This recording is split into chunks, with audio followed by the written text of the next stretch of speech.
감사합니다. 저희들이 하나님 오늘 김은석 목사님을 통해서 귀한 하나님 또 양육에 대한 하나님 귀한 말씀을 듣고자 오니 저희들이 선포하며 나아갈 때 아버지 이것이 하나님이 저희 것이 되게 하여 주시고 날마다 예수 이름으로 승리할 수 있도록 인도하여 주옵소서. 수고하는 우리 목사님과 우리 성순석 목사님 아버지 늘 축복하여 주시고 저희들이 하나님 능력 있는 하나님의 종들이 될 수 있도록 주님 축복하여 주옵소서. 예수님 이름으로 간절히 기도드립니다. 아멘. 아멘.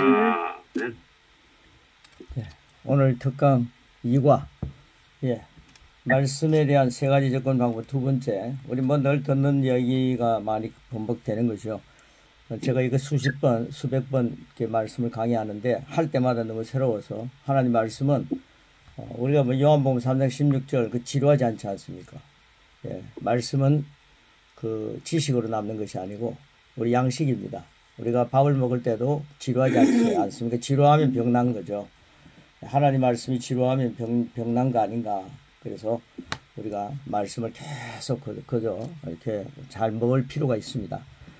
말씀에 대한 세 가지 접근 방법, 이걸 제가 하는 이유는 특강으로 해가지고 한다. 지난번에도 말씀드렸지만은 뭐 1박 2일이라든가 하루를 갖다가 제자 양육 받기를 원하시는 분들 다 모여가지고 이걸 세 가지를 다 이렇게 그분들에게 앞으로 이렇게 할 것입니다. 그리고 새로운 피조물로서 이 말씀을 접근하는 것이 얼마나 중요하다는 것을 깨우쳐 주시고 오리엔테이션 할 때 이걸 합니다. 그리고 난 뒤에 양육 12주를 쭉 해가시면 그분들이 이래서 이렇게 말씀을 하는 거구나 이해가 올 것입니다. 말씀 중심을 하기 때문에 누가 뭐 건드릴 이유가 없죠. 자, 꼭 그렇게 아시고 한번 시도해 보시기 바랍니다. 그리고 꼭 이렇게 양육 배우신 분들은요, 꼭 제자를 한번 세워 보십시오. 오후 예배라든가 이럴 때, 오후 예배가 요즘 없는데 오후 예배를 만들어서 그분이 식사하고 난 뒤에 1대1로 양육할 수 있도록 이렇게 묶어주면은 그분들이 힘차게 이 교회 와서 내가 주님의 제자가 되어서 제자를 양육하는구나. 긍지를 갖게 하는 거죠. 그런 일들이 여러분에게 있어지기를 축복하고요.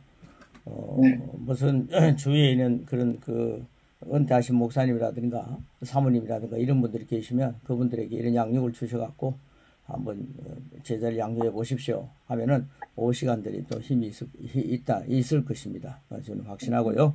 자, 우리 세 번 공포하는 거 있습니다. 생명과 능력과 권세. 그 가로가 생명과 능력과 권세입니다. 나는 주 안에서 한번 같이 세 번 선포하겠습니다. 시작. 나는 주 안에서 새 생명, 능력, 권세를 가졌습니다.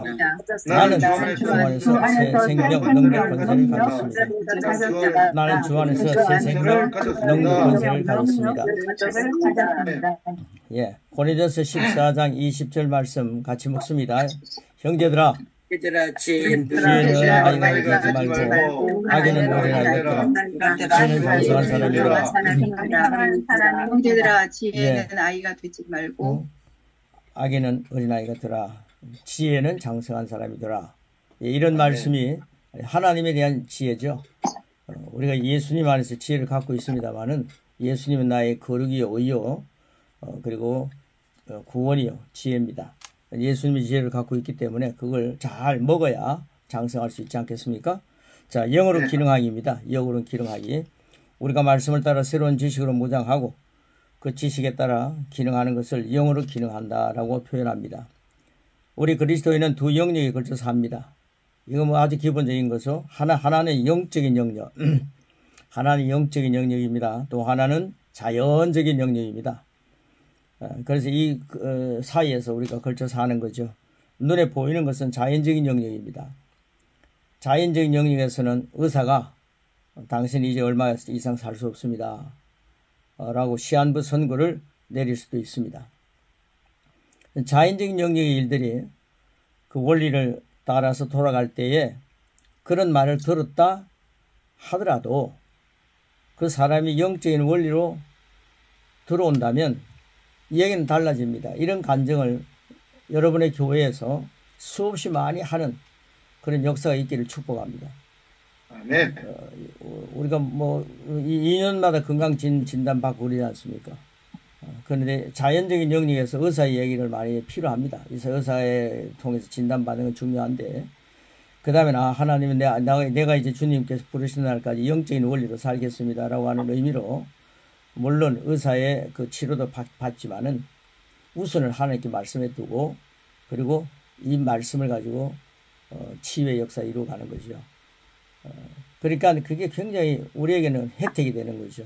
예수님이 죄짐이 맞으면 나 나음을 입었다라는가, 아니 난 하나님의 생명을 산다, 하나님의 생명은 아플 수가 없습니다. 그렇게 선포하게 하면은 빨리 회복되는 걸 많이 보게 되고요, 즉시 역사가 일어나기도 하고, 또 시간 따라서 섭리하는 역사들도 많이 나타납니다. 그래서 이 하나님 안에서 예수 그리스도의 이름을 많이 사용한다는 게 중요하고, 너무 사용하지 않고 삽니다. 그래서 예수님 이름을 사용하는 것이 중요하고요, 내 정체성을 아는 게 중요하죠. 난 하나님의 생명으로 산다. 여러분, 하나님의 생명이 아플 수 있습니까? 하나님의 생명이, 하나님께서 병약해지고 감기되실 수 있습니까? 하나님의 DNA를 나는 갖고 살구나, 내가 사명을 나는 날까지 하나님의 생명 갖고 산다라고 하는 사실을 자꾸 먹이십시오. 그리고 예수님은요, 꼭 말씀 전할 때 치유의 역사를 많이 일어나게 하셨더라고요. 그러니까 뭐 여러 분들이 우리가 그 목사님, 성목사님을 통해 가지고 또 좋은 교회를 소개받고 그 능력을, 성령의 은사를 뭐 우리가 체험하고 있지 않습니까? 그런 분들이 많지 않습니까?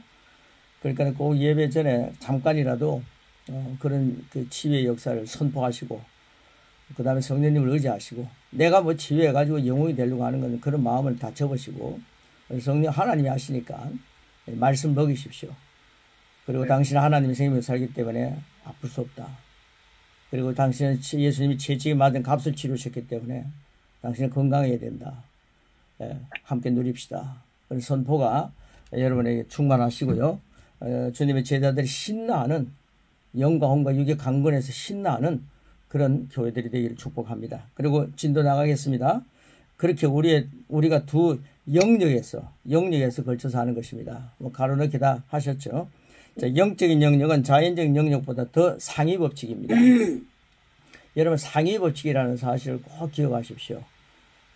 항상 상위 법칙입니다. 어떤 일이 있으면요, 하나님께 기도하고 의사를 만나라, 하나님께 기도하고 약사를 만나라, 하나님께 무슨 우선을 두는 게 우리 기독인들이 구약이나 신약이나 항상 강조하는 말씀 아닙니까?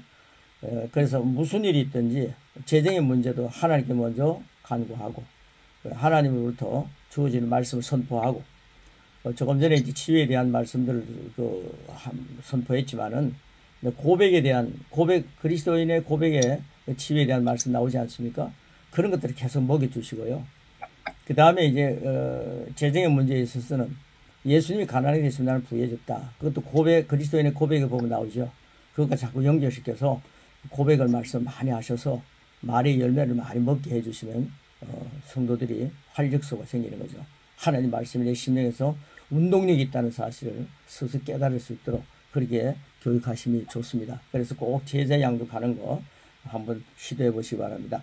이제는 우리가 제자를 양육하는, 제자를 세우는 교회가 되겠습니다. 그리고 주님께서 유언처럼 말씀하신 거 아닙니까? 가서 제자 삼으라.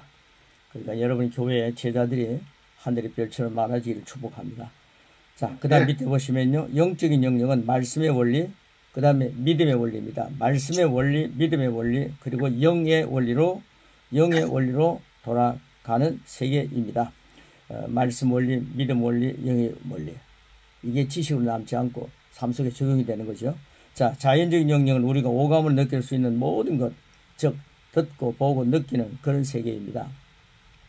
우리 이 두 세계에 걸쳐서 살고 있는데, 비록 사는 곳은 거듭나기 전과 마찬가지로 자연적인 영역에서 살고 있지만 우리가 속한 곳은 영적인 영역입니다. 할렐루야 아닙니까? 우리는 항상 영적인 영역에 속해 있습니다. 여러분, 이걸 자꾸만 인식시켜야 합니다.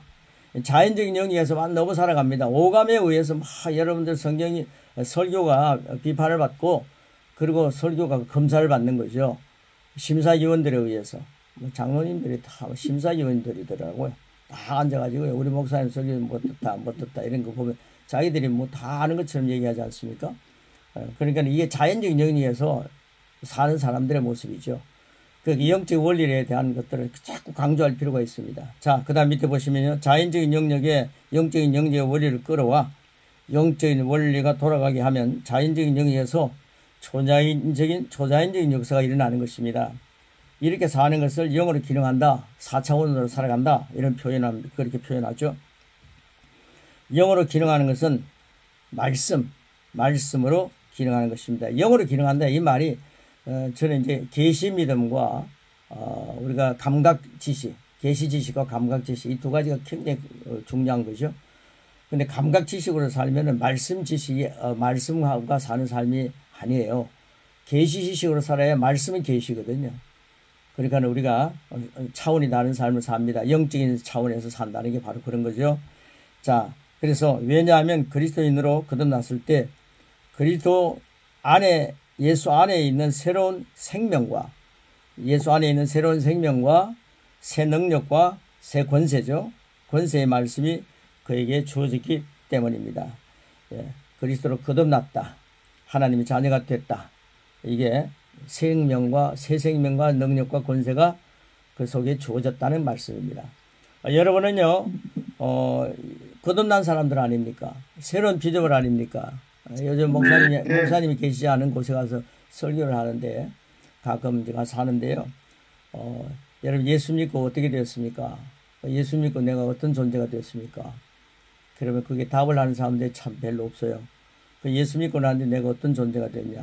아, 내가 이전 것은 지나갔다. 새로운 존재가 됐구나. 내가 거듭난 사람이구나. 아, 내가 새 피조물이구나. 이걸 몰라요. 예. 그리고 예수님 영접했을 때 예수님 지금 어디 계시냐? 그러면 내 안에 계신다는 사실을 자꾸만 입력시킬 필요가 있습니다.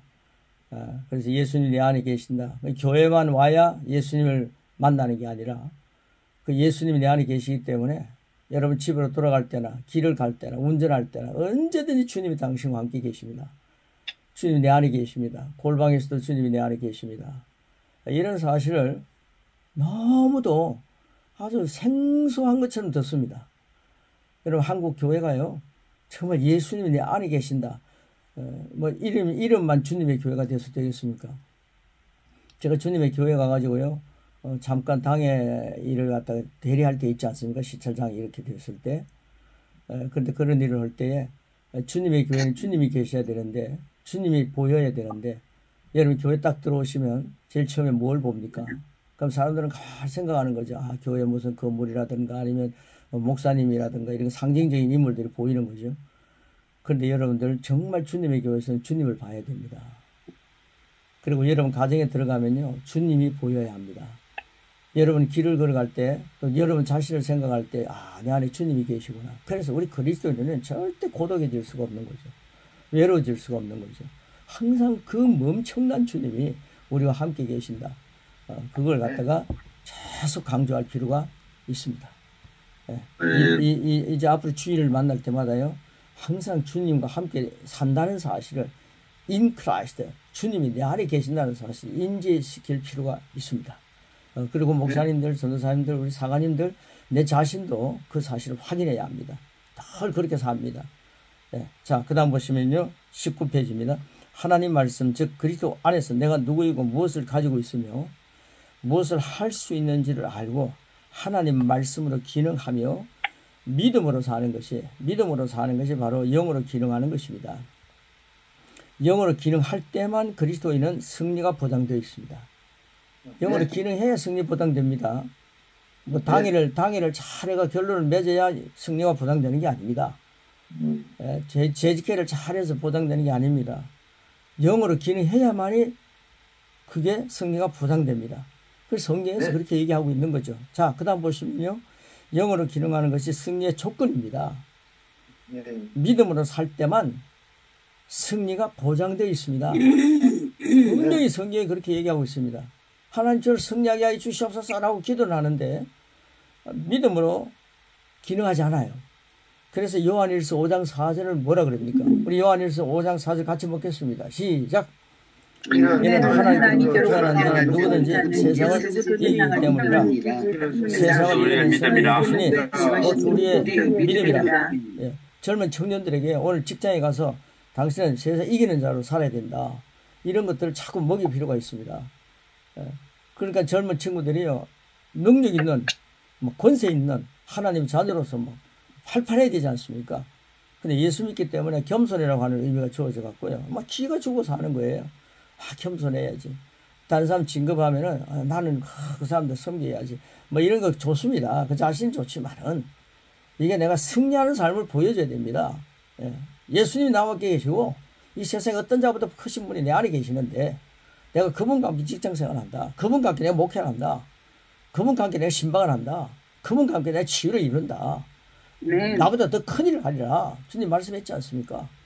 그런 그 보여야 되는데 저는 이런 말씀 몰라가지고 늘 겸손하고 우리 목사님 착한 목사입니다. 이런 소리 듣고 싶어갖고 진짜 착하게 했습니다. 근데 나중에 결과는 별로 좋지 않은 게 왔습니다. 늘 승리자의 마인드를 갖고 살아야 됩니다. 그리고 요한일서 5장 4절은 굉장히 중요합니다. 여러분 달달달달 외우시기 바랍니다.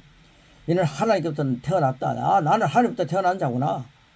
나는 세상을 이기는 자다. 세상을 이기는 승리는 이것이구나. 내가 꼭 믿음을 갖고 있지 않느냐. 하나님 나에게 믿음의 분량을 줬지 않습니까? 나는 믿음의 거장이다. 이런 말씀을 막 선포할 필요가 있다는 거죠. 그래서 양육은 그런 내용을 구체적으로 설명하고 있습니다. 자, 그래서요, 이런 내용을 얘기하는 게 뭐냐면요, 세 가지 접근 방법 가운데서, 제가 세 가지 접근 방법을 얘기하면서 왜 이런 얘기를 합니까? 세 가지 접근 방법에서 가장 중요한 것을 깨달았기 때문에 이게 가능한 겁니다. 자, 그래서 그런 생각을 갖고 계속 전진하겠습니다. 자, 그리스도인들 중에 여럿은 신앙생활 수십 년 하고도 한 번도 믿음으로 살아보지 못한 사람들이 많습니다. 이런 얘기하면 자극받는 거죠. 자, 말씀을 알고 교회도 열심히 다니고 기도도 열심히 하고 무엇이든지 열심히 하는데 믿음을 하는 선택을 한 번도 해본 적이 없다면 그 사람은 자연적인 영역에서만 사는 것입니다. 여러분 당해하는 걸 가만히 보면요, 한 번도 믿음의 삶을 적용해 보지 못한 사람들이 하는 것처럼 보이잖아요. 자, 그 다음에 보십시오. 그들은 내가 열심히 하니까 하나님이 무엇인가 알아서 해주시겠지, 해주시지 않을까라는 식으로 접근하는 사람들입니다. 그런데 반대로 어떤 상황이 벌어질 때 그걸 믿음으로 기능하고 하나님 말씀으로 기능하는 사람들이 있습니다. 그 사람들이 다 해결을 하더라고요. 해결책을 가져오더라고요. 자, 그들은 예수님을 믿기 전에 여러 가지 질병을 가지고 있었는데 말씀을 제대로 알게 되고 믿음으로 나누는 치유 말씀에 대한 지식을 받게 되자 만성적인 질병에서 빠져나오는 경우가 많습니다. 누가 기도해 준 것도 아닙니다. 제가 인도에 가는데요, 어떤 목사님이요, 치유의 역사, 귀신 쫓아내는 걸 이걸 1시간 합니다. 그 교회 가서 제가 설교를 했거든요. 1시간 동안 그 사람들이요, 그 귀신 쫓아내고 막 넘어지고 막 하는 거 보면요, 엄청 모여요. 구경거리가 있으니까요. 그래가지고 교회가 막 풍성해요. 그러면 이분은 막 열심히 하더라고요. 그런데 찬양을 또 1시간 해요. 제가 너무 힘들었습니다. 그리고 난 뒤에 이제 예배를 드리는데 1시간 예배를 목사님 길게 설교해 달라는 겁니다. 이분들은요, 그런 걸 너무 좋아합니다. 우리 한국 교회가 그랬더라면 큰일 나겠죠. 그런데 이분이요, 가만히 보니까 말씀이 너무 없어요. 치유 역사는 막 나타납니다. 진짜 막 역사가 나타나고 귀신이 떠나가고요. 막 그럽니다. 넘어지고요. 막 이런 역사들이 막 보여요. 아이고, 내가 여기 와가지고 뭐 설교하고 갈 필요도 없구나. 이거 참 잘하구나. 그랬는데, 나중에 보기 말씀이 없어요. 그래서 제가 그런 말씀을 했죠. 성령께서 저에게 주시는 말씀이죠. 여러분이 교회 올 때 다 귀신 들리고 힘들어하고 교회 오는 모습들이 얼마나 처량하겠습니까? 그러니까 사람들이 옵니다. 그런데 갈 때 보니까요, 귀신이 나가는 거죠. 갈 때는 참 좋아요. 예배 드리고 막 가니까요. 그런데 일주일 동안 계속해서 예수님 이름과 살다가 이제는 귀신이 당신들 안에 들어오지 못하게 되지 않습니까? 하나님 말씀이 없으면요, 귀신이 나갔다가 들어온다는 것을 알고 있잖아요. 근데 너무 말씀이 없어요. 그래서 제가 그걸 얘기를 했죠. 여러분 다음 주일에 교회 올 때 룰룰룰 랄랄라 하면서 와야 됩니다. 왜냐하면 하나님 말씀과 함께 살다가 말씀 선포하고 살다가 이제는 귀신의 양이 들어온 게 아니라 주님과 함께 내가 사는 모습을 보여주면서 교회로 와야 됩니다. 그게 정상적인 기독인의 생활입니다. 라고 하는 것을 말씀드렸죠. 그리고 나니까 이 목사님이요, 조금 멀리서 양육 강의를 했는데 열심히 와서 말씀을 듣는 거예요. 그때는 뭐 프린트 한다든가 이런 것도 없었어요. 막 깨알같이 책 공책에 쓰는 겁니다. 막 써가지고 하는데 제가 그분을 귀하게 봤죠. 근데 세월이 좀 지나고 나니까요. 근데 그 양육을 받을 때 여러분들 이거 굉장히 알아야 합니다. 귀신 쫓아내는 건 잘하는데요. 자기 속에 귀신이 있다는 걸 몰라요. 자기 안에는 어둠의 세력이 역사하는 걸 모르는 사람들이 너무 많아요. 그래서 내 자신부터 예수님의 명언은 내 심령에 내 몸에 더러운 어둠의 세력을 떠나가라. 그렇게 선포하라고 그랬습니다. 그리고 앞에 짝을 만들어 가지고요. 두 분이 서로 바라보면서 목사님 안에 있는 더러운 귀신의 세력을 떠나가라. 막 선포해라 그랬습니다. 그러니까요. 이분이 말입니다. 자기는 그렇게 하지 말라는 거예요. 제가 그거 봤습니다. 많은 사람들이 막 그렇게 하는데 이분이 자기는 귀신 쫓아내는 사람이다. 이거예요. 그러니까 앞에 사람이 목사님 보고 목사님 속에 더러운 귀신 오니까 탁 쳐다보더니만 그렇게 하지 말라는 거예요. 자기는 뭐 쫓아내는 권세의 사람이라는 거죠. 그래서 제가 그걸 보면서요. 우리 안에도 그렇게 있다. 금세 베드로가 예수님께 칭찬받다가 더러운 귀신이 들어가가지고 어려움을 당할 수도 있다. 이 말씀을 가지고 계속 먹이는 거죠. 그러니까 그분이요. 가만히 있더니만 그래도 허락을 안 하는 거예요. 그런데 세월이 많이 지났습니다. 얼마 전에 보니까 그분이 굉장히 몸이 아파 있대요. 선교사들과 활동하다가 제가 그 선교사가 다른 선교사님 만나서 활동을 하거든요.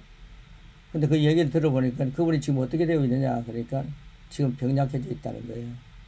어둠의 세력의 역사가 일어나고 있다는 거죠. 여러분, 우리는요, 항상 우리 자신이 주님 안에서, 예수님이 내 안에 계시다는 이 확신을 가지고 살지 않으면 어둠의 세력이 침투하게 되어 있습니다. 그래서 제가요, 항상 인 크라이스트라고 하는 걸 강조합니다. 여러분, 예수님과 함께 교회 예배드리고, 교회에서 예배드리고 난 뒤 집으로 돌아갈 때, 여러분 단어 가운데 설교할 때, 교회에서 꼭 조심해야 될 게, 오늘 여러분 교회에서 주님을 만나기를 축복합니다. 그러면 지금까지 주님 만나지 않고 주님과 함께 살지 않았다는 그런 의미가 있잖아요. 그런 거 굉장히 조심해야 됩니다. 여러분, 예수님이 오늘, 주님이 우리와 함께 계십니다. 예수님 영접했으면 여러분 일주일 동안 계속해서 분초도 주님은 나와 함께 계셨고 떠나지 않았습니다. 그 사실을 계속 인지시키라는 거죠.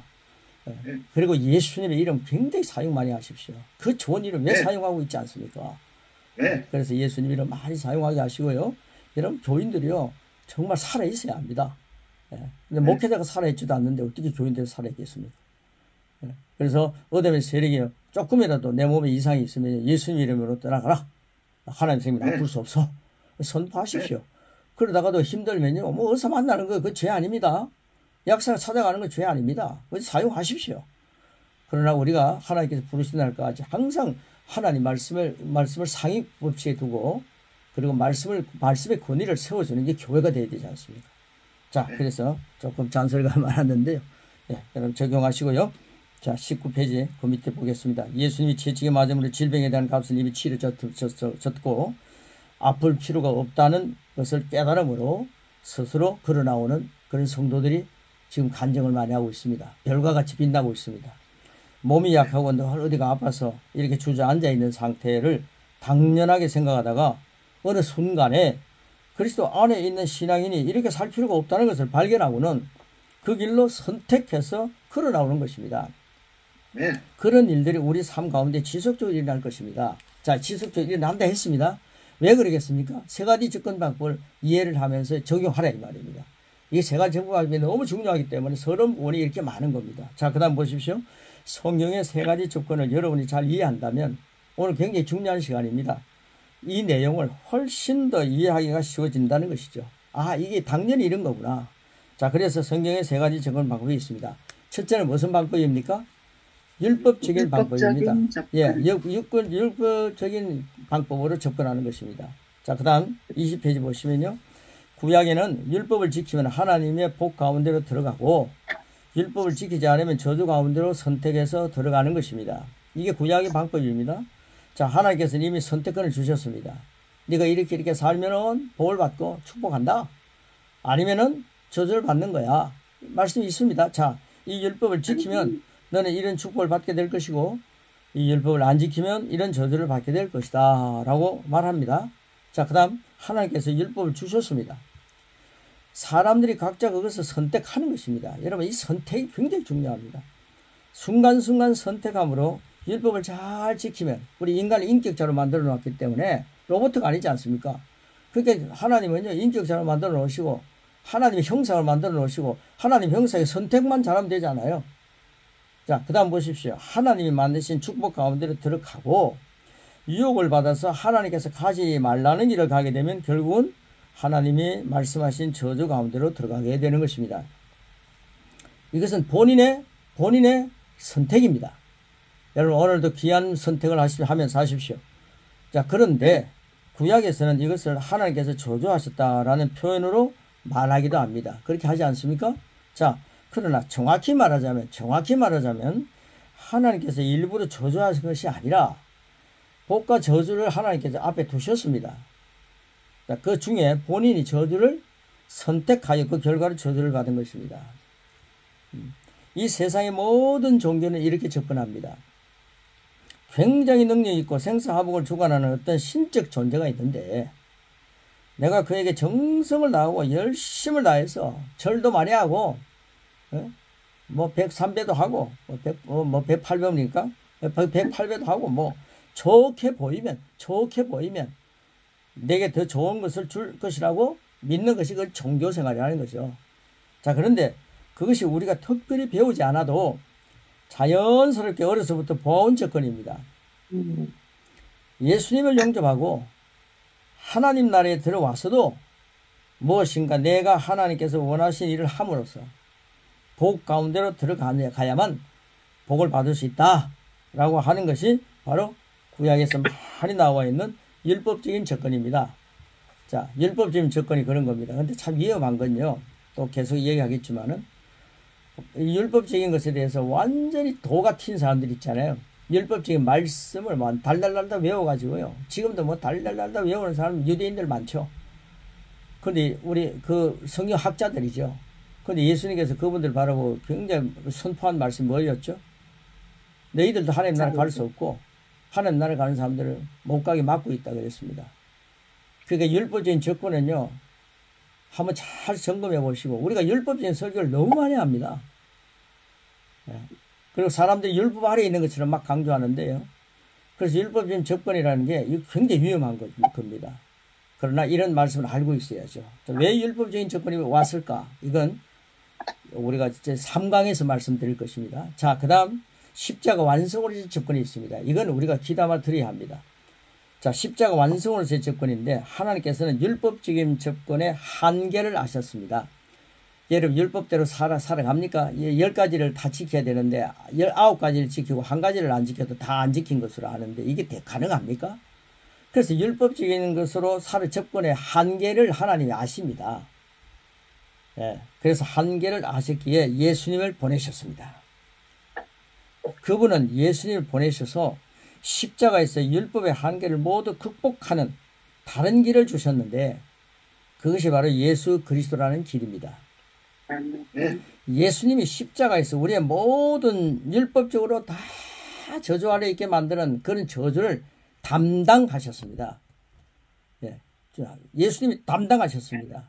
그래서 우리는 이제 더 이상 율법적인 접근을 할 이유가 없어졌고 예수 그리스도를 믿는다면 모든 저주를 감당하신 그분의 혜택 안에서 살게 되는 것입니다. 뭐 이런 얘기를 하면요, 율법에 대해서 설명을 오래 하고 지식을 가진 목사님이 자꾸만 이런 얘기를 합니다. 그래도 인간인지라, 그래도 뭐 말씀을 갖고 뭐 이런 예수님 믿지만은 그래도 우리가 착하게 살아야 되지 않습니까? 자꾸 그러면서 율법으로 돌아가려고 하는 것들이 많아요. 그래가지고 이런 말씀을 방해를 하는 것을 내가 많이 경험하고 있습니다. 근데 그분의 삶은요, 굉장히 답답합니다. 자, 그 다음 보십시오. 여기서 필요한 것은 바로 믿음입니다. 믿음뿐입니다. 21페이지. 하나님께서는 나의 치유를 위해 값을 치르셨습니다. 믿습니까? 그러면 나는 믿음으로 그 치유를 취하기만 하면 된다 하는 것이 바로 십자가 완성으로 접근하는, 이 접근인데 전이라고 되어 있네요. 접근하는 것입니다. 십자가 완성으로 접근하는 것입니다. 예수님이 십자가에서 다 완성해 놨잖아요. 채찍에 맞으시고 아멘. 다 이루었다. 네 저주의 값은 다 치렀다. 십자가 완성 굉장한 겁니다. 그 십자가 완성을 계속 적용하십시오. 굉장히 역사 일어납니다. 자, 믿음의 말씀은 이것을 근거로 합니다. 그래서 베드로전서 2장 24절이 강조되는 거죠. 우리 같이 먹겠습니다. 시작. 친히 나무에 달려 그 몸으로 우리 죄를 담당하셨으니 그는 우리 죄에 죽고 우리에 대해 살게 하셨습니다. 그가 채찍에 맞음으로 너희는 나음을 얻었나니. 예수님 친히 나무에 달려 돌아가셨잖아요. 그리고 우리 죄를 다 가져가셨다 이 말입니다. 십자가를 바라보면서 내 죄를 다 가져가셨네. 이걸 봐야 됩니다. 아직도 십자가 예수님을 달아놓고 있으면 안 됩니다. 예수님은 십자가에서 내려오셨거든요. 승리했지 않습니까? 자, 그 다음 믿음으로 예수님께서 이미 하신 일을 적용해 그 혜택을 누리는 것입니다. 우리 혜택은 누려야 됩니다. 자, 그래서 고린도후서 8장 9절이 무슨 혜택입니까? 시작. 우리 주 예수 그리스도의 은혜를 너희가 알거니와 우리하시는 것은 너희를 위하여 가난하게 되시니 그 가난함으로 말미암아 너희를 부유하게 하려 하심이라. 이게 말입니다. 다 십자가 완성으로서의 접근입니다. 십자가 완성을 해놓았기 때문에 우리는 예수님이 엄청난 부유한 분 아닙니까? 이 우주의 주인 아니십니까? 주주. 근데 그분이 부유하게 되신 분이 엄청나게 가난해졌단 말이에요. 그럼 우리를 부유하게 하십니다.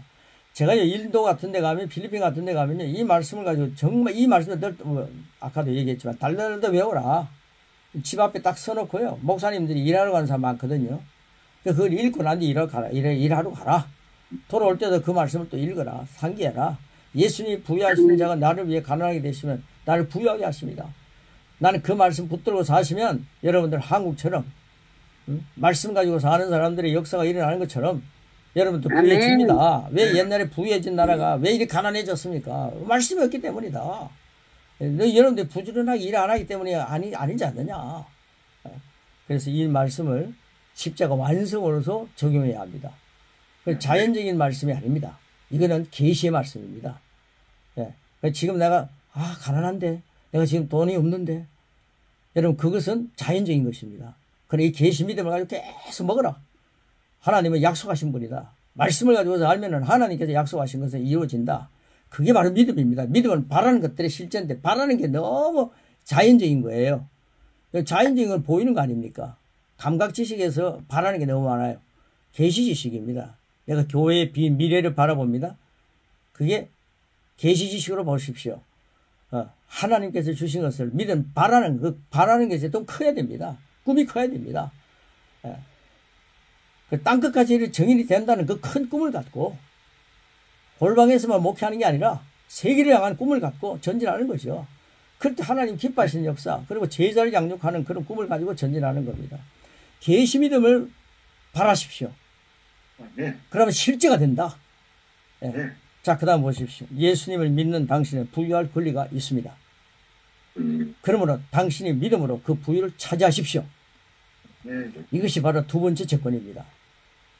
뭐 가난해도 하나님의 영광을 위해서 살면 뭐 이런 얘기는 많이 하는데 부유함에 대한 마인드가 없어요. 이런 말씀 줄 필요가 있습니다.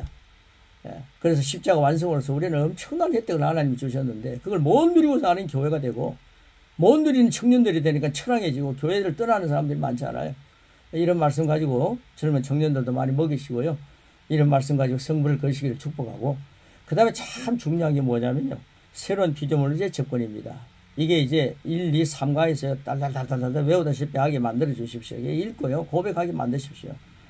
자, 성경의 접근에서 한 가지 방법이 되어 있는데 그것은 바로 사도 바울의 계시로 부활의 지점에서 접근하는 것입니다. 십자가에서 부활하셨지 않습니까? 부활의 지점에서 접근합니다. 즉 새로운 피조물로 접근하는 것입니다. 제가 하는 모든 게요. 다 새로운 피조물로 접근하는 방법입니다. 그러니까 이 세 가지 접근을 모르면 이해를 못하는 거예요. 그러니까 이걸 알고 하자. 그래서 특강 3으로 시리즈를 뽑아낸 겁니다. 여러분 꼭 이걸요 강조하고 난 뒤 이제 양육을 하고요. 그 다음에 그리스도의 말씀을 고백하게 만들고 그 다음에 믿음에 서게 하시고 그 다음에 권세를 누리게 하라 이 말입니다. 자, 그 다음 고린도후서 5장 17절 말씀 그리고 로마서 4장 25절 쉬운 성경입니다. 같이 한번 우리 고백하겠습니다. 먹습니다. 시작. 그러므로 누구든지 그리스도 안에 있으면 새로운 피조물이라 옛 것들은 지나갔으니 보라 모든 것이 새롭게 되었으나 예수님은 우리의 죄 때문에 죽음을 당하셨고 우리를 이롭게 하시려고 다시 살아나셨습니다. 네. 오늘 당장 내가 만나는 사람이 이전 것을 지나가다 보라 새 것이 되었다라고 할 정도로 이 말씀이 강조되어야 됩니다. 예전에 내가 교회에서 애모이고 교회 것들 여러 가지로 도둑질하고 훔친 사람이라 할지라도 이전 것에 지나갔거나 보라 새 것이 되었다. 아, 내가 이런 존재였구나. 그러면서 그걸 갚고 그 누굽니까? 세리 그 키 작은 사람, 사개오처럼 정리할 줄 알아야 합니다. 이게 새 것이 되었다. 이런 일을 위해서 신방을 해야 되는 겁니다. 이런 일을 위해서 제자를 양육하는 것이죠. 하나님은요, 막 우리를 보여주고 싶어 합니다. 새 것이 된 걸. 이전 것에 너 지났다. 보라. 사람들아, 봐라. 내 자식을 봐라. 하나님 자녀된 내 아이를 봐라. 이 새 것이 됐다. 하나님께서 보라 그러시는데, 우리는 만나고 난 뒤에요. 이 사람은 오늘 기도를 했지만, 이 사람은 변화되지 않았을 거야. 그래서 제가 이제 교회 가서요, 말씀을 전할 때에 이걸 강조하는 겁니다. 자, 지났던 것들, 주님 안에 정리할 걸 빨리 정리하십시오. 그리고 보라! 나는 새 것이 됐다. 주님께서 자랑하고 싶어 하는 그런 인물들이 되십시오. 이걸 확인시켜 주는 거죠. 자, 그 다음 보십시오. 내가 거듭날 때 새롭게 태어나서 새로운 본성을 갖게 되었다는 것을 알고 접근하는 것으로 나는 나의 새로운 본성을 인식하고 살아가는 것입니다. 자, 본성대로 살아가는 것은 본성을 잘 이해하기만 한다면 어려운 일이 아닙니다. 여기 본성이라는 얘기를 하는데요. 이건 마귀의 자식이 하나님의 자녀가 됐고 세상의 자연적인 DNA로 부모의 DNA로 사는 게 아니라 하나님의 DNA로 사는 존재가 되었다는 사실. 우리 부모님이 병원에 가면 강조하는 게 뭡니까? 부모님 때 조상에게 무슨 병이 있었느냐 이거 알아보지 않아요.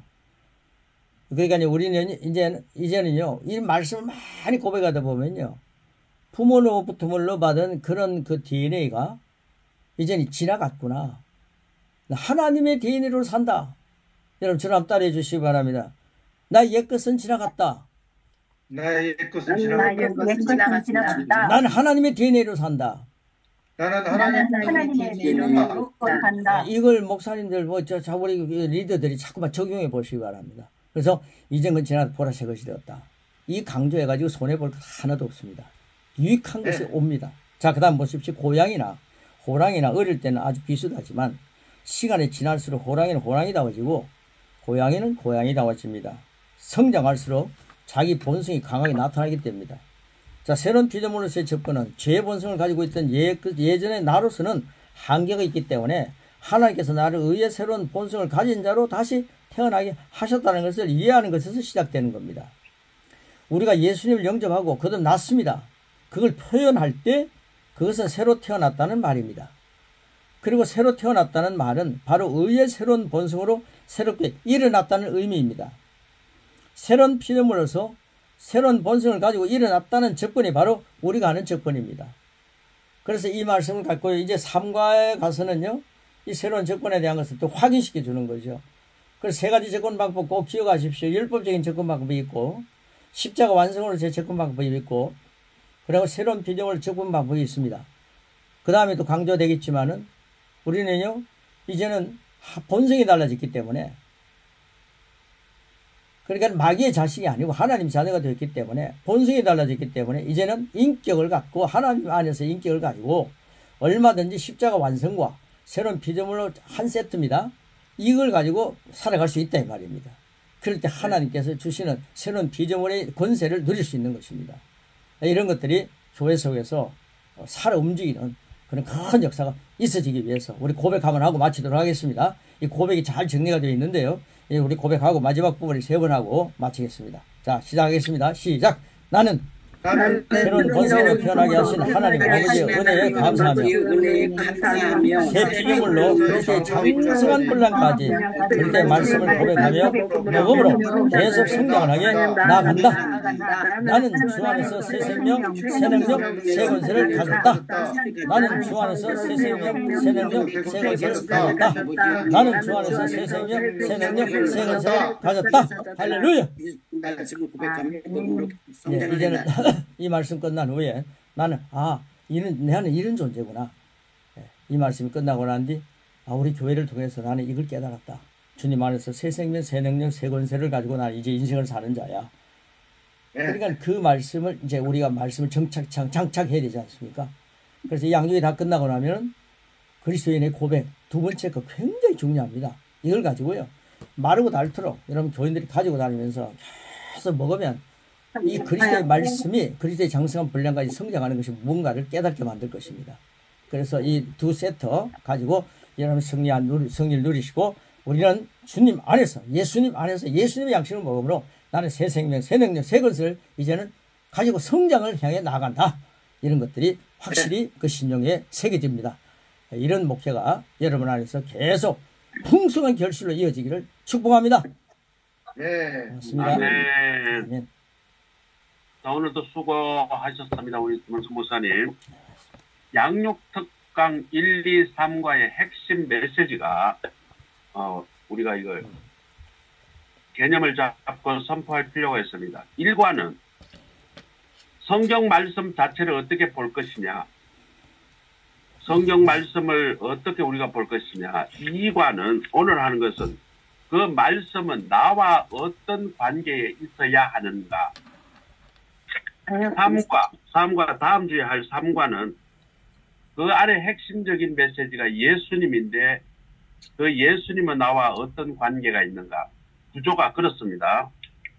자, 이 전체 양육 과정에 우리가 핵심적으로 가르쳐야 될. 권사님 그냥 개인적으로 해드릴게요. 이거는 여기서 하는 거가 이게 안 돼. 네. 네, 이 지방 방송을 하실 때는 마이크를 끄시고 하셔야 됩니다. 자, 다시 우리 이거 그리스도인의 양육을 하시기 전에 제일 중요한 것은 예수님과 나와의 확실한 관계를 맺도록끔 해두고 그리스도의 제자 훈련을 들어가는데 그 전제가 우리 김은성 목사님 가진 교재에서는 세 단계로 그것을 접근합니다. 첫째, 성경 말씀을 어떻게 바라볼 것인가, 성경 말씀은 무엇인가, 이거에 대한 확신을 주고, 그 다음에 2단계입니다. 그 말씀은 성경 말씀을 바라보는 나와 어떤 관계에 있는가. 그 말씀이 좋다가 끝나는 거죠. 그 말씀이 나하고 어떤 관계가 있는가. 3단계 다음 주 할 것은 그 말씀 가운데 있는 예수님은 나와 어떤 관계에 있는가. 이것을 완전히 구축을 해두고 난 이후에 그런 성도들에게 그 다음에 양육이든 고백이든 그것을 가르쳐야 된다. 가르치기 전에 가장 기초 작업이 뭐다? 성경 말씀, 그 말씀이 나와의 관계, 그 말씀의 중에 핵심인 예수님과 나와의 관계, 이걸 가장 콘크리트하게 기초를 쌓아두시고 제자 훈련에 임하시기 바랍니다.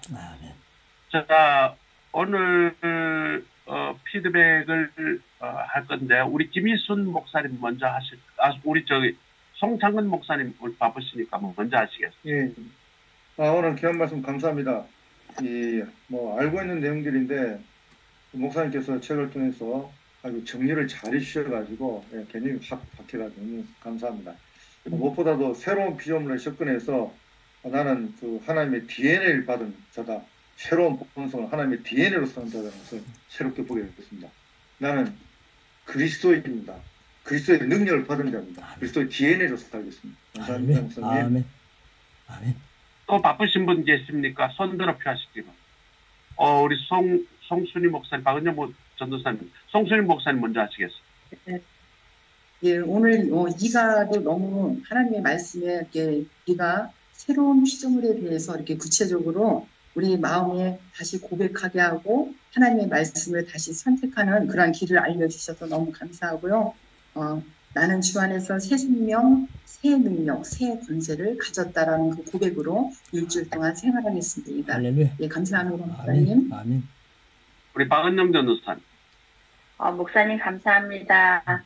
정말 나는 새로운 피조물이며 내 안에 예수님을 모시고 가야 되겠다는 거. 네, 예수님하고 나하고 분리해서 가는 게 아니라 정말 예수님을 모시고 하루하루 일주일도 힘있게 살겠습니다. 아멘. 내 안에 계신 그리스도와 승리하겠습니다. 아멘. 감사합니다. 아멘. 또 바쁘신 분 손들어 표시하시기 바랍니다. 다 되셨나요? 그러면 우리 그 김이순 목사님, 이순 목사님 말씀하세요. 네, 오늘 말씀 너무 감사하고요. 나는 거듭난 자인데, 옛것은 지나갔고 새로운 피조물이다. 그래서 나는 주 안에서 새 생명, 새 능력, 새 권세를 가지고 살아갑니다. 감사합니다. 아멘. 아멘.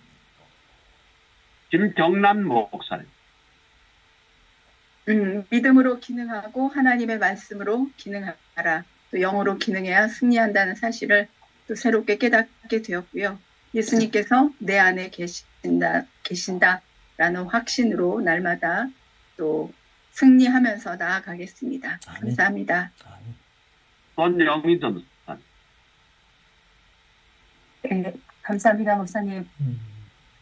나는 그리스도 안에서 새로운 생명, 새로운 능력, 새로운 권세를 가진 자입니다. 이번 한 주 동안도 그렇게 살아가겠습니다. 감사합니다. 아멘. 아멘. 이정신 전사. 이정신 목사님 아까 하셨나요? 아니, 지금 이제 운전해 가시더라고요. 이정신 목사님 운전 중이신가요? 네. 임진택 목사님. 이상혁 사관님. 예, 할렐루야. 귀한 강의 감사드립니다. 우리가 자연적인 영역의 영적 영역을 끌어와서 영적인 원리로 돌아가기 위하면 자연적인 영역에서 초자연적인 역사가 일어난다. 그래서 나는 그리스도 안에서 새 권세, 새 능력, 새 생명을 가졌다. 할렐루야. 이렇게 열심히 살겠습니다. 할렐루야. 아멘. 임진택 목사님 마이크 열 수 있나요? 임진택 목사님, 이정신 목사님.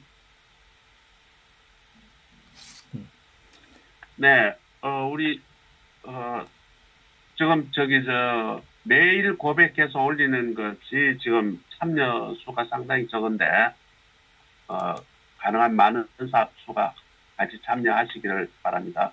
가르치는 목사부터 먼저 해야지 성도들이 따라오죠. 우리 이정신 목사님 마이크 열 수 있나요? 여보세요? 네. 이제 말씀드립니다. 네, 네네.